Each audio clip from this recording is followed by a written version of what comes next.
Well, hello, everyone. Thank you for joining us today for another episode of Two Economists and a Lender, where we take that deep dive into the most important economic issues facing agriculture. I'm your host, Carly Jacobson.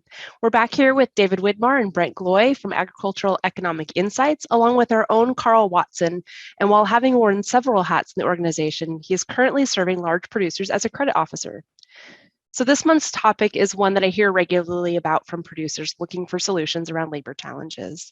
And while we don't have a silver bullet to solve labor issues, we do have some great processes for thinking through ways you can evaluate your options, ultimately recruiting and retaining the right people.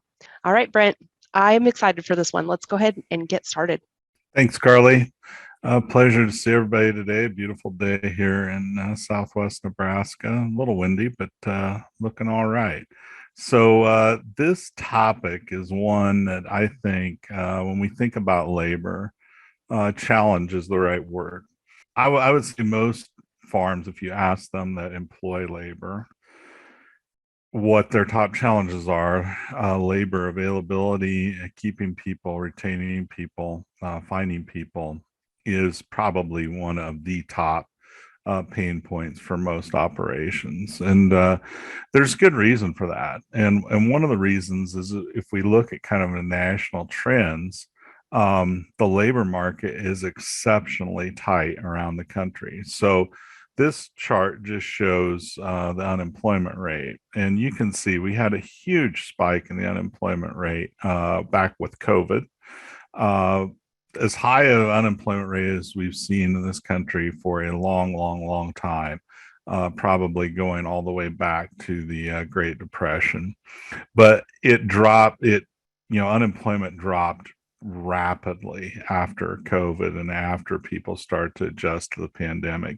And it has since fallen nationally to what I think most economists would consider very tight levels, probably right at or below what they call the non-accelerating unemployment rate of unemployment. So it's really tight. And I think the other thing is that that's the national picture. But if you look at the territory that we're talking about here, it's even tighter. Take a look at Nebraska, for instance, 1.9% unemployment. What this is telling us is that basically everybody that wants a job has a job. It's resulting in a lot of interesting things. I mean, and it's not just Nebraska, South Dakota, 2.3%. I mean, the highest on here is Wyoming at 3.3%, which is still below the national average. So it's no surprise that the labor market is tight. The other thing that's happening is we're seeing a lot of people willing to shift or change jobs in this market because employers are just desperate for employees. So as we think about labor and what can we do, I think the first thing we have to ask is there a way that we can create an advantage as we go to the labor marketplace and try and find employees? How can we create an advantage there? So we're competing with all kinds of possible employers. And I think there's three key things you have to ask. One is, what are your needs? So what are the specific skills that you need? Because the old days of, well, we just need people are kind of over. We have to really start to think about what are the skills we need, what's the profile of that ideal employee that we're looking for as we go to the market. So what do we need? And then we need to ask, what does our labor market look like? And one of the things that I think we can do here is start to think about with our, the potential employees that we're seeking to get, we're trying to solve a problem for them. They need a job or they want a different job. And so what can you offer them that makes it attractive to them? Who is available? What skills might they have? How many people are potentially in your market? What's required? For instance, is housing required? Is there housing availability in your area? If you have to hire somebody from not in your area, what's the needs there? Can you solve some of those potential employees' needs? And if you can, then I think it makes your offer more competitive. And then third, I think we have to think about just exactly what is that offering, and that's where we're talking about specifics of, how much do we pay. But I think that is sometimes overplayed in that most employees, there's a kind of a minimum threshold of payment, and we have to be competitive. But it's all the other things that start to make our offer attractive. And one of the top things I think is just what's the quality of work, or what's the workplace like in your business? Do employees enjoy working there? And how can you make it so they enjoy working there more? Because that's going to really determine how attractive you are as an employer in the long run. And it's also going to help when you go to recruit if your current employees are really happy, because potential employees can pick up on that very quickly as to what the culture is in your organization and whether this is a place that they want to spend all those long, hard hours. Because we know farming business involves a lot of challenging and difficult work. It can be very rewarding, yes, but it's also, it comes with its challenges. So I want you to think about all three of those areas as we go forward. And Brent, I think there's an example here that I saw personally here in West Lafayette, Indiana. It's actually raining here today, not to throw salt on the dry wounds of Western Nebraska. But in West Lafayette, Indiana, there was two fast food restaurants that were right next to each other. And, during the pandemic, everybody sort of had this shutdown phase and they all went to drive through, then they started to come back. And one of the restaurants opened their dining room right away. And the other one had a sign out front for about 14 to 18 months that said, sorry, due to the national labor shortage, we can't fill these roles and we have to close our dining room and our service is going to be slow through the drive-through. And as we were thinking about these three questions that Brent outlined, I was thinking about these two restaurants, and their needs are probably very similar. They're both making similar, their outputs are very similar, the inputs are very similar, so they're probably trying to hire about the same type of a position. The labor markets are almost identical. They share a parking lot, right? They're right there together. And so why was one of these restaurants able to open their dining room and not have a labor shortage? And why was the other one struggling? I think gets to this third point, the offering must have been different. And I think a lot of times when you see the national trends or the state trends about tight labor markets, it's easy to metaphorically put a sign out front and say, sorry, we can't get anybody hired.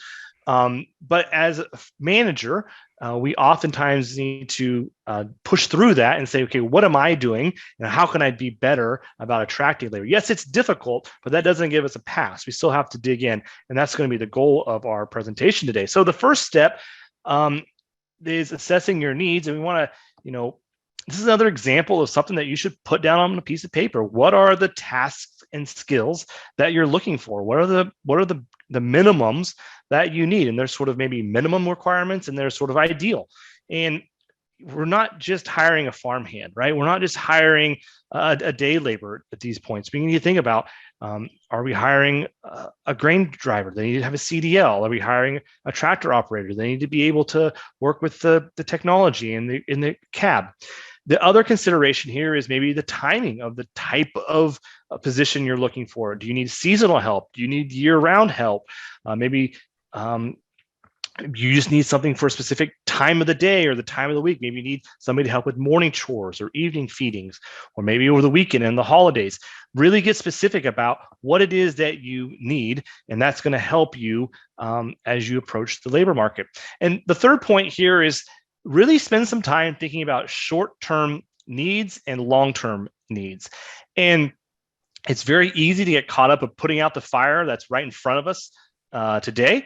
And we might get short-sighted about how we might be able to solve a couple of our problems in one decision. So some examples is maybe you anticipate a future retirement, or maybe you anticipate some turnover. Maybe there's some opportunities for you to promote somebody in your organization, and maybe you need to backfill those positions. Or maybe your organization has strong growth plans. Maybe you want to expand the operation, bring on more livestock or bring on more acres. And so you know that you're going to need to hire for some roles down the road. So thinking about this a bit more strategic, a bit more long-term can really be helpful and pay some dividends. And David, I think this is also a good chance, to write that job description down. And it doesn't have to be super fancy, but going through the process of putting that pencil to a paper and writing those specific, expectations and needs down can be very, very helpful, not just for employee, but for you, so that when they come on, you have a better idea of how do we train someone up to meet our needs. The second point here that we've brought up is really understanding what your labor market is. And Brent did a great job of framing that up. I'm going to share a few more ideas here. Small adjustments can really change the size of that pool that you're trying to attract. And so we have an example over here is maybe you're seeking a grain cart driver to work 12-hour days, 6 days a week, and you're only going to need them for the harvest season. And the universe of people in your local community that are looking for that type of job is probably pretty small. But what changes can we make to make that position fit some of the needs or some of the opportunities that those job seekers are looking for? So maybe here's a potential example. Maybe we split this job into two roles. Maybe there's a 40-hour-a-week position in here, and maybe there's a part-time position for a high school student or a college student or somebody else in your community who can help out on the weekends or in the evenings. And maybe there's opportunity for them to cross-train each other. And so really thinking about ways we can adjust, cast a wider net, so to speak. So maybe it's thinking about full-time versus part-time. Even part-time is ambiguous. Is it 20 hours a week? Is it 30 to 35 hours a week? You'd be surprised at how those small changes could really change that. Another consideration is farm experience versus ag experience versus no farm experience. How broad are you willing to, again, cast that net, and how are you viewing your ability to sort of recruit these different employees? And a third consideration here is maybe these H-2A visas. So this is a situation where you might be looking outside of the traditional labor force in your area, maybe looking at this a little bit more broadly. And so this is another way of sort of, getting down on the 2 sheets of paper. What are you looking for, and what are some of the opportunities here, and how can you right size those, or how can you get those lined up in a way that you could seek more than this needle in the haystack? It's really easy to write a job description that fits one person or maybe less than one person, right? But you gotta get the job description to match with what's available for you to pull from. And David, that's a great example. I mean, in AEI, our business, David has done a tremendous job of doing just this, like splitting jobs, being willing to look for people who might be interested in less than full-time work, and have been able to attract some really, really talented people through that kind of approach. So sometimes those small tweaks can make a huge difference in the kind of people you can get and your ability to attract them. I think nationally, Brent, right, this work from home movement that's happened in the pandemic is something that we see more widespread. It might not work for your specific farm, but maybe there's an accounting role or a bookkeeping role, or that could fit into that wheelhouse. But that's this idea of, Facebook and Google, they're changing how they've defined where people need to be to work for their organization. Yeah. So getting to the last point here, what is your offering? And really, dollars per hour is often the scorecard. It's the thing that we benchmark at the local coffee shop. And we want to challenge you just a little bit and recognize you have to be competitive in this space, but what else can you offer? This is a tight labor market. And so we need to try to solve some of the needs that those in the workforce are looking for. And so the salary, the wage, the dollars per hour, again, is easy to get caught up on, easy to spend a lot of time on, but we need to think beyond that. Another area that we often spend a lot of time thinking about with this base offering is maybe the benefits. There's healthcare, retirement, paid time off, work from home, bonuses in general. But as we think about building a stronger offering, you can think to that next level, to the benefits. And then maybe the third example here is equity. We see this offered a lot, maybe getting back from Silicon Valley, this get shares in a startup company, maybe in a farm, you're going to help transition your ownership to the next generation. And that's often held up as this silver bullet, so to speak, or this idea that works really well for a few people, but it's often really difficult and it takes a lot of time to put something there together. It's sort of the most complicated version of this, but encourage you to sort of just assess where you are today and think about how you can make tweaks and adjustments over time to really work your way through offering a stronger competitive offer. And there's an idea here that I want to pull from. It's the idea of a moat. So back in the medieval times, we used to build these big castles across Europe, and we had to defend these, so these castles, they'd go harvest everything outside the walls, and we bring in all of our goods and we store it behind the castle walls. And eventually they said, how can we make the castles even more defendable? So they would dig these big moats. And so this idea is we sort of dig a hole around the entire castle. We'd have a bridge. We could pull up the bridge, and defenders would then have to go through the water and maybe put an alligator or some dangerous type of wildlife in the moat. They'd have to swim through the water and then scale the walls. And the idea we want to pull from that is think about this labor workforce issue that you're trying to solve, the challenge, as an opportunity for your organization to build a defensive moat. And that defensive moat can be helpful to discourage maybe other employers in your community who want to poach your employees. If you have really good employees, they're going to be looking at, hey, how can I get some of this guy's workforce or this organization's workforce? They have really good employees. And on the other end, a really strong moat helps those who are inside the castle feel safe and secure. And so putting together a really strong, competitive offering, again, dollars per hour is one component of it, but all the other issues that we've talked about can help you put together a strong competitive offering, a strong moat, and that can help you retain and recruit and develop a strong workforce. A couple other points here about thinking about your offering is the idea here is to be strategic. Are you trying to hire experience, or are you willing to train? And there are some long-term benefits, but also some short-term trade-offs.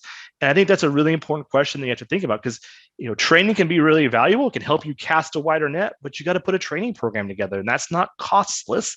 And you need to think about the trade-offs for that. The other piece here is to get creative. Spent a lot of time at a university, and so internship programs, I used to think of those as like, oh, we're busy in the summer because it's the growing season, and we need to have all these interns going around helping us do these tasks. And as I've aged and stepped back and thought about this a little more, it's like, well, are they really trying to solve their labor shortage for the summer? Or are they really trying to develop a pipeline of talent? Are they really trying to find ways to recruit and retain and develop a workforce for tomorrow? So you might be able to think about what can you do in your community with the high schools or local community colleges to develop relationships that could pay off down the road. Again, another get creative idea is, the other side of look at other people's moats. What are some of the best employers in your community doing? What are some of the worst employers in your community doing?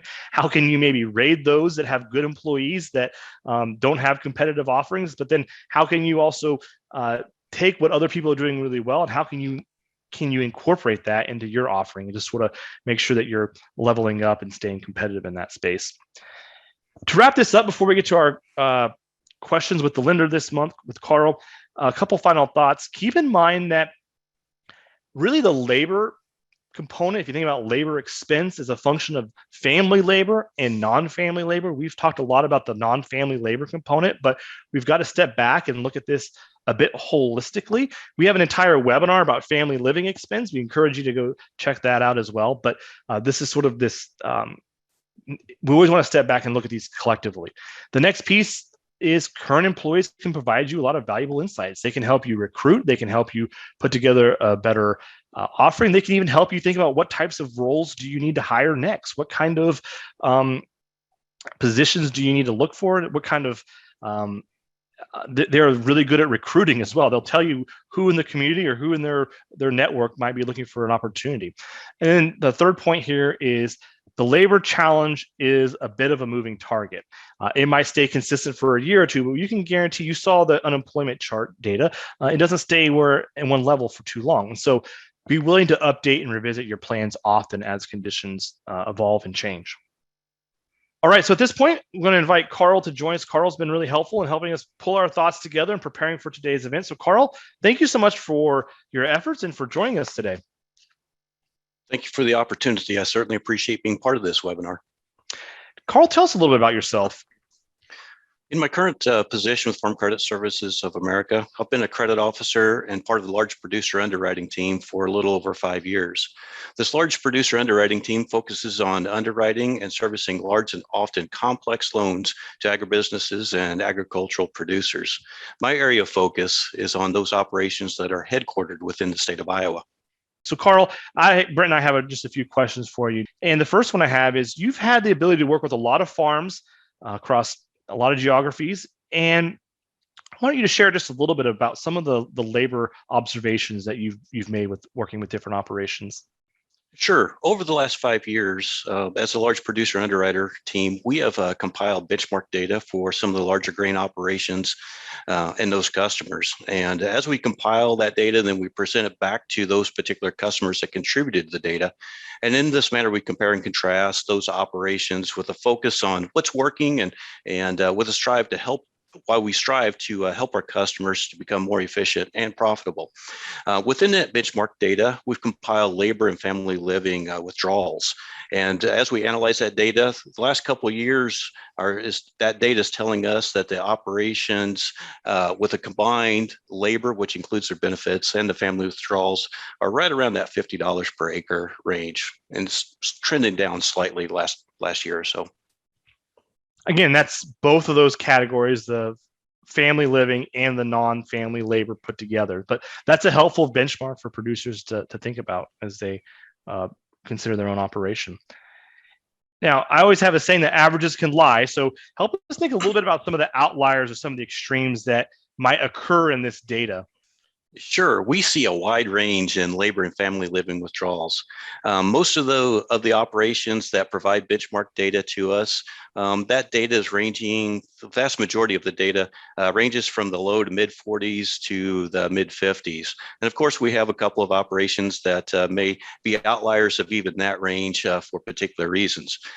With that said, it all depends on the operations, and some of those farms could have higher family living needs to particular family circumstances. For example, having multiple children in college at the same time, or even having an aging family member that requires additional care can really drive up those family living needs. On the other end of the scale, we see some operations that have relatively low labor costs. Particularly, we see this with operations that may be incorporating some custom farming operations where they are having a neighbor come in and actually do some of their custom farming. Of course, there's labor there. That labor cost is just buried within the cost of that custom farm rate and doesn't show up as a direct labor cost. And so it's, again, one of those ideas where if you manage a specific metric too closely, like your labor costs or your machinery costs, you can drive those very, very low, but you're going to push something else up. So you got to sort of have a holistic view of that as well. But Carl, I think one of the points you shared there could be an interesting solution for producers to think about is if they are facing really difficult labor challenges and maybe they can't get their hay baled in a timely way, or they can't get their crop sprayed, is maybe they look to a neighbor or to a retailer to help them with some custom applications or custom farming to help offset, because that's really, the labor and the machinery component of custom is one of the big solutions there. What are some of the more creative workforce solutions that you've seen farms deploy in your experience? A lot of the operations have gotten very creative, as you've indicated. We've seen operations become much more sophisticated with their benefit packages by offering retirement plans and health benefits and those sorts of things, that, just like you've previously discussed. We do have some customers who have developed their own employee handbooks that outline those additional benefits. But I acknowledge that takes quite a bit of effort on those operations to develop those sorts of packages. But there's a lot of different creative things going on out there. One particular example kind of jumps out at me a little bit. One operation has a very unique approach to how they seek out some of their specialized labor. They seek out and identify older retiring farmers in their area. So as some of those older retiring farmers approach the sunset of their operation, they can have an income tax issue, and it becomes very difficult for them to exit their farming business very quickly. So to help manage the taxes, sometimes it takes multiple years for them to get completely out. So operations, this one in particular that I know of, they work with those producers, bring them on as hired labor, and help them through those transition years. They're able to tap into their expertise, driving planter, being able to run planters, driving combines, and that sort of thing, because they have those specialized skills. But then also that helps those other retiring farmers through a transition period and as they exit their farming business. I'm curious a little bit about on the benefits side. How many producers put together sort of a benefits package that go beyond the base compensation from your observations? It's really hard for me to put a particular number on that, but the vast majority of the producers that we work with have some sort of benefit package beyond just paying a certain dollar per hour for those labor wages. And the benefits can vary quite widely, as you've discussed previously in this presentation. So, housing, access to machinery and equipment, and that sort of thing. I'd like to point out that, Farm Credit does have an Ag Start program helping young beginning farmers get started.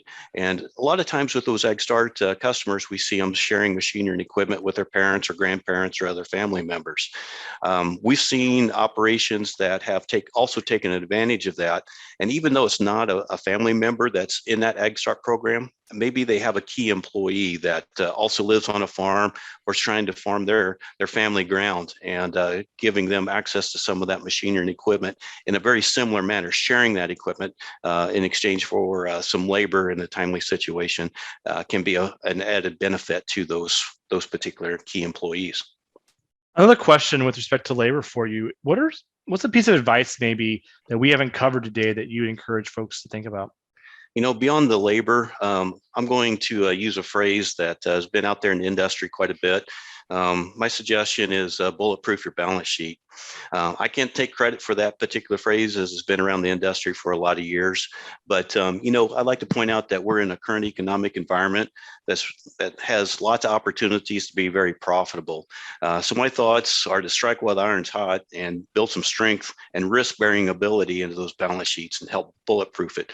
Because a lot of producers that I talk to don't believe that the current economic environment is going to last, where the prices are going to stay this elevated for a long period of time. So take advantage while you can and build in some risk-bearing ability while the fire's hot. Well, great, Carl. That's been super valuable. Appreciate that. Yeah, some really good questions. We have one that says, what are good resources to determine fair pay in our area? I'll give this kind of standard response that the USDA National Ag Statistics Service does a farm employee wage rate survey. That will give you some idea of kind of what is typical. But like every survey, every situation, I think, with employment is unique. And so, you have to kind of balance that with what different skills your employees are bringing.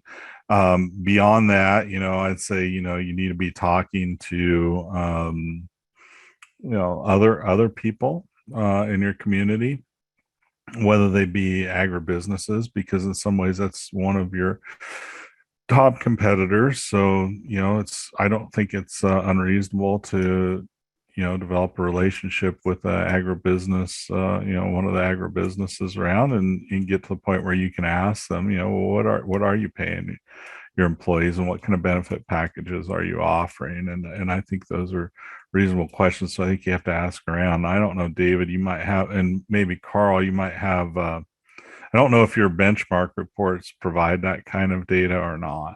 We do have some of that data available. It's something we can definitely take a look at and visit as a one-off with some customers. Yeah, so I think that would be another good source. I always encourage folks to think about, oftentimes that could be anecdotal evidence. We have to be careful with anecdotal stories or evidence. You always have to think, okay, what's the base pay? Because we had to be competitive there. But then what's the rest of the offerings that are going into that? And I think that to build off Brent's idea of developing a network of other managers, maybe they're agribusiness or they're farm managers, to really be able to roll up your sleeves a little bit and get beyond just sort of that base dollar per hour rate or dollars per year value, to really understand what goes into that. If you're providing a house and a vehicle and a freezer full of beef twice a year, that starts to really skew that a lot. So just keep in mind, we want to be a bit of an investigator here and dig in to really understand the context of any specific data point. David, I think that's another good point. And it's something I think sometimes employees forget, that some of the other benefits they're getting. How much is the housing that you're providing? If you're providing them housing, how much is that worth? And I think it's sometimes important to communicate that to them, so that they understand where their compensation is at. So don't be afraid to let that remind them in a subtle way sometimes of some of the other benefits they're getting. Another question, can you discuss some of the advantages of changing from a W-2 employee to a 1099 contractor? Now, I think that's a question for your accountant, and I think there's some labor rules that would apply to that. So it's not just so simple as going out and changing your employees over to 1099 contractors. I believe that if they're doing substantially the same work as they're doing as a W-2 employee, they need to remain a W-2 employee. But that's, in my mind, an accounting and legal question as much as anything, and not something that I can give a lot of advice on. David, maybe I'm off base. No, I think that's spot on. I think if you're going to hire somebody to come out and artificially inseminate your cattle, that's a very contractor relations. But on the other hand, if you're hiring them to come out on this day and use these tools and these materials and these services, that starts to become more like a true employee. And as Brent said, there are labor laws, and you want to sort of talk with your accountant about that. But in general, the idea is, are they an independent agent working to accomplish a specific task for you, or are they somebody who's working for your operation and contributing to sort of the broader efforts? One of the advantages for you is the withholdings and all of the piece that goes along with those W-2 elements. You're just paying the flat rate, and then you're 1099 at the end of the year. I think that's the reason why a lot of folks find that attractive.